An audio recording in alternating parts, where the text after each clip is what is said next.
আজকের খাবার কবুতরের বাচ্চা খাওয়ানো হবে বড় পাট্টা, শরীরেও হবে প্রচুর পরিমাণে শক্তি। আসসালামু আলাইকুম গাইস, কি আছো সবাই? আশা করি সবাই ভালো আছো। তো আমি চলে গেলাম চাবি লইয়া ছাদের উদ্দেশ্যে কবুতরের বাচ্চা আনবো কবুতরের খোপ দিয়ে। যেহেতু কবুতরের খোপ আমাদের ছাদে ওই যে দেখা যাচ্ছে কবুতরের খোপ, আর তার পাশে দেখতে পাচ্ছেন একটা নতুন করে বানাইতেছি, ওটাও কবুতরের জন্যই বানানো হচ্ছে মূলত, বুঝতে পারলেন? তো চলে আসলাম কবুতরের সামনে, দেখেন কবুতরগুলো আছে।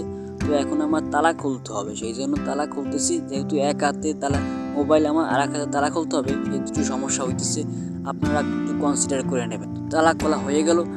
দেখেন কবুতরের খোপের ভিতরে চলে গেলাম।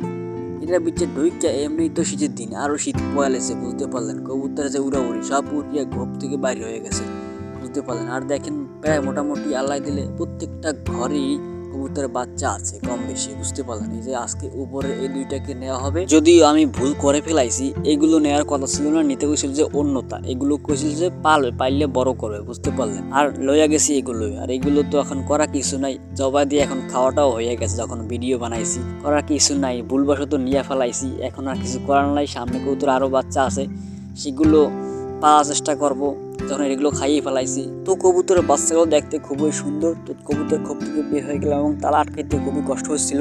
এক হাতে যেহেতু কবুতরের বাচ্চা এবং মোবাইল, সেই জন্য অনেক কষ্ট হয়েছিল। এই যে দেখেন কবুতরের সৌন্দর্যগুলো কত সুন্দর দেখা যাচ্ছে। এখনো উঠতে পারে না, যদিও উঠতে পারতো আর কিছু হইলেই। তো এখন ভালো থাকেন সবাই, আবার দেখা হবে সামনের ভিডিওতে। তো বাকি তার দেখাইতে পারলাম না, বাকি তার দেখা হবে কীভাবে, তার তো জবাই দেওয়া হয়, এগুলো তো ফেসবুক অ্যালাউ করে না।